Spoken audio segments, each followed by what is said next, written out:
یہ بتائیں بینظیر بھٹو صاحبہ کے ساتھ پیپلز پارٹی کے ساتھ بھی آپ کا ایک نظریاتی لگاؤ رہا، پھر وہاں سے بھی آپ کی کچھ دوریاں ہو گئی تھیں؟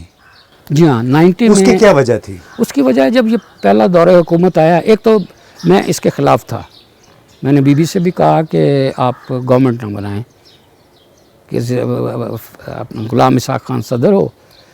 آپ بات کر رہے ہیں 1988 کی؟ جی 88 جب بینظیر بھٹو جی صاحبہ کو آئی پہلی مرتبہ ہاں، وزیر لیکن اعظم، انہوں نے کہا کہ جی نہیں، وہ کارکن تھک گئے ہیں، بہت مشکل ہو جائے گا، تو وہ ایک ویسے ضمناً میں نے بات کیا۔ لیکن جب وہ میں نے ان کا دور دیکھا تو شروع میں تو بیوی بہت جوش جذبے سے انہوں نے کوشش کی کہ جس مقصد کے لیے جد و جہد کی گئی وہ پورا ہو، لیکن وہ پورا نہیں ہو سکا۔ اس کی وجوہات بہت ساری ہیں، لیکن جو مین بیہائنڈ دی گن ہے، اصل تو میٹر وہی کرتا ہے نا جی، کہ انہوں نے وہ قبول کیوں کی چیزیں، یعنی ایم این ایز کی اور منسٹرز کی جو خواہشات تھی اس کے مطابق انہوں نے کیوں کیا، یا جو اور لوگ چاہتے تھے ان کے مطابق کیوں کیا انہوں نے۔ تو وہ مایوسی سے ہوئی، کیونکہ میں یہ کوئی رومانس تو نہیں تھا نا، بائی کنوکشن ان کے ساتھ تھا، ایک مقصد کے لیے، ایک جدوجہد کے لیے، جدوجہد کا میں ان کا ساتھی تھا۔ جو کرٹیکل میڈیا تھا پیپلز پارٹی کا، بینظیر بھٹو صاحبہ کا، اس کے بارے میں آپ کا کیا تجربہ ہے؟ وہ کیا کرتے تھے؟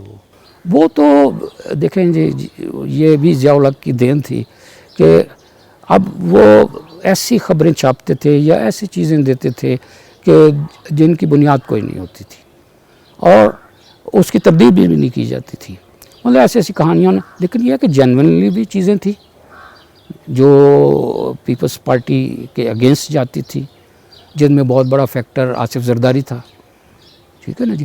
اس کی وجہ سے بی بی کو اس وقت سمجھ جانا چاہیے تھا کہ بھئی بہت ساری چیزیں جو ہیں وہ خرابی کی جانب جا رہی ہیں۔ خرابیاں تھیں، لیکن خرابیوں مطلب اگر 5% تھی تو جو کرٹیکل میڈیا تھا وہ اس کو 100% کر کے اس کو ان کے خلاف چھاپتا تھا، اور چونکہ یہ ایک پری پلان تھا کہ اس پارٹی کو اور اس عورت کو ہم نے اس عرصے کے لیے حکومت دینی ہے، تو اس کے بعد جب وہ اس کو اپنے دائرے میں رکھنے کی کوشش کرتے تھے تو وہ ساری سپورٹ کرٹیکل میڈیا کو کرتے تھے، اور وہ ان کو مطلب اب ایسی ایسی خبریں جو ہیں وہ پریزیڈنٹ ہاؤس سے جاری مطلب ان کو فیڈ کی جاتی تھی اسی طرح کی۔ مثلا مثال کے طور پہ آپ بتاؤں کہ ایک صاحب ہیں، وہ کام ISI کے لیے کرتے ہیں لیکن بڑے مستند بلند رپورٹر ہیں، ایک بڑے اخبار میں کام کرتے ہیں، اور میں ایسے کو کہتا ہوں کہ کثیر الاشاعت اخبار کے کثیر الاستعمال رپورٹر۔ کثیر الاستعمال، جی اچھا۔ تو ان میں ایک تو محروم ہو گئے بیچارے اظہر سہیل صاحب، بڑے فرعون بن گئے تھے وہ بھی۔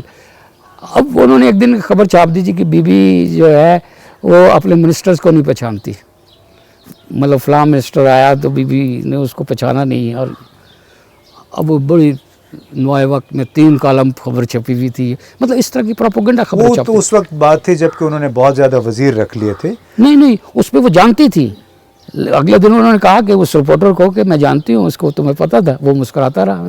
لیکن میں آپ کو ایک مثال دے رہا ہوں کس طرح کی خبریں چھاپی جاتی تھی جو ان کو باہر سے فیڈ کی جاتی تھی، اسپیشلی جب یہ تحریک عدم اعتماد بی بی کے خلاف پیش ہوئی ہے تو اس زمانے میں بہت ہی زیادہ ہوا۔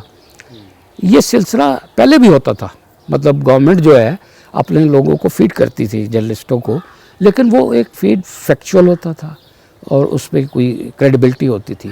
لیکن ضیاء الحق کے زمانے میں تو ایسا ہو گیا تھا کہ آپ تصور نہیں کر سکتے۔ سلسلہ بعد میں بھی جاری رہا۔ ان کے جو حامی لوگ تھے جن کو انہوں نے حامی بنایا اپنا، ایک یعنی PFU جو پہلی دفعہ انہوں نے 2 ٹکڑے کی، تو وہ ان لوگوں کو وہ باقاعدہ بریف کرتے تھے۔ یہ بتائیں کہ پیپلز پارٹی ہی کو یہ اعزاز حاصل ہوا تھا کہ ان کے دور میں دا نیوز اخبار کے خلاف اور میر شکیل الرحمان کے خلاف ایک غداری کا مقدمہ بنا تھا، وہ آپ کو یاد ہے وہ کیا وجہ تھی اس کی؟ اس کی وجوہات تو جو ہیں اصل میں ہوا یہ امتیاز صاحب، جو میری انفارمیشن کے مطابق ہے کہ اقتدار جب آپ کو ملتا ہے نا تو بہت ساری چیزیں آپ پہ آ جائے، مطلب بہت سارے لوگ انفلوئنس کرتے ہیں کہ جی یہ ہونا چاہیے، وہ ہونا چاہیے، مطلب میں آپ کو کئی مثالیں دے سکتا ہوں۔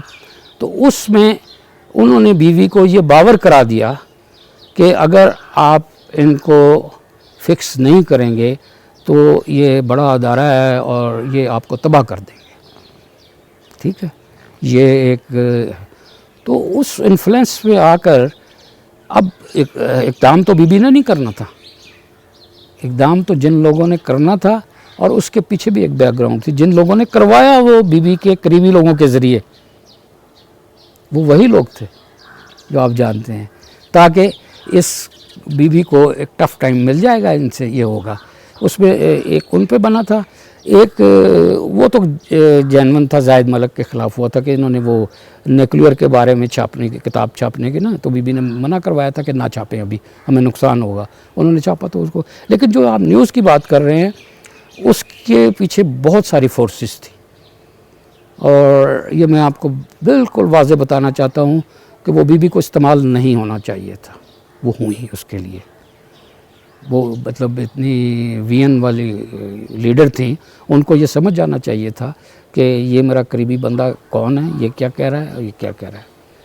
ٹھیک ہے, اور اس حوالے سے تو دیکھیں نا, وہ عبدالحفیظ پیرزادہ کو بھی کہا جاتا تھا کہ ذوالفقار علی بھٹو کا کیس انہوں نے اس انداز میں لڑا کہ ان کو تختہ دار پہ پہنچا. نہیں, وہ اتنا تو لڑا ہی نہیں ان تھا, کے بڑے قریب تھے. نہیں اس نے لڑا ہی نہیں نا. اس کی تو میں آپ کو مثال دے سکتا ہوں کہ اس کو جب رہا کیا گیا آتے ہی سیدھا جنرل چشتی سے ملنے چلا گیا اور واپس آیا. میں سپریم کورٹ میں کھڑا تھا یا بختیار کے خلاف.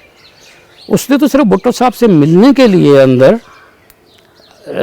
اس میں وکلا کی ٹیم میں شامل ہونے کی لیے دی, اور وہ شامل ہوا, اور جا کے, کیونکہ 1 گھنٹہ مل سکتے تھے وکلا, وہ جا کے ملا. اور آپ کو یہ پتہ نہیں ہے کہ بھٹو صاحب نے اس کے ساتھ کیا کیا. یہ تو بے نظیر بھٹو صاحبہ کا قصہ ہو گیا, کیونکہ وزیر اعظم جب بنتا ہے تو ہر طرف سے اثر و نفوذ آتا ہے, اور پھر وہی حال ہوتا ہے جو آج کل عمران خان صاحب ہو رہا ہے, تو کافی پھنسے ہوئے معلوم ہوتے ہیں. نواز شریف صاحب کا بھی دور آپ نے دیکھا, ان کو آپ نے اس دوران جو صحافت کا سلسلہ تھا وہ کیسا پایا؟ کیا انہوں نے جنرل ضیاء الحق کی جو روایت تھی مراد دینے کی وہ جاری رکھی؟ انہوں نے نہ صرف مراد دینے کی جاری رکھی بلکہ انہوں نے تو لٹا دی بالکل. یعنی سب سے پہلے انہوں نے گروپ بنا لیا اپنے جرنلسٹوں کا, اور وہ ایک چھوٹا گروپ ایک بڑا گروپ. چھوٹے گروپ کو ہیلی کاپٹر گروپ کہا جاتا تھا, پھر بڑا گروپ.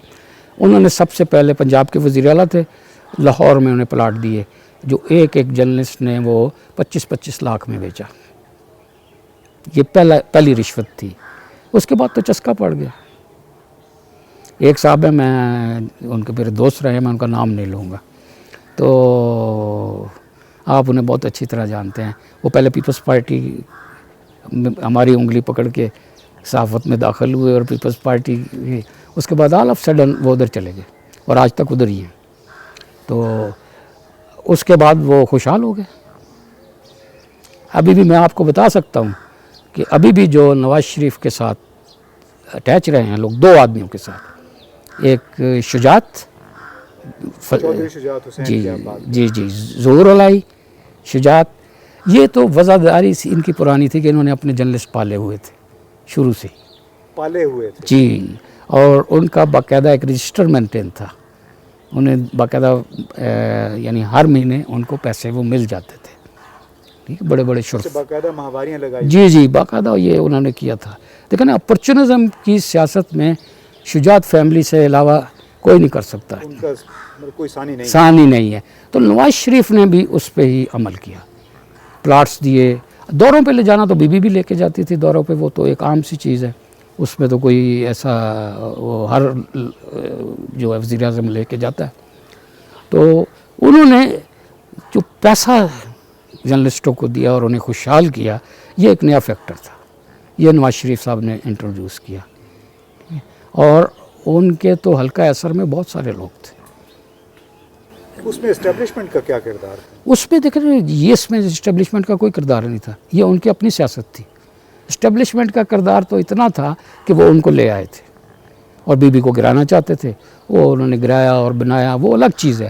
لیکن اپنی پولیٹکس کو مستحکم کرنے کے لیے نواز شریف نے اپنے عورت کنڈے استعمال کیے, اور وہ آج تک کرے. پھر انہوں نے عوام کی خدمت, عوام کے پیسے کے بل بوتے پہ انہوں نے اپنا حلقہ نیابت مضبوط کر لیا, انویسٹمنٹ کی, اور آج بھی اس کا وہ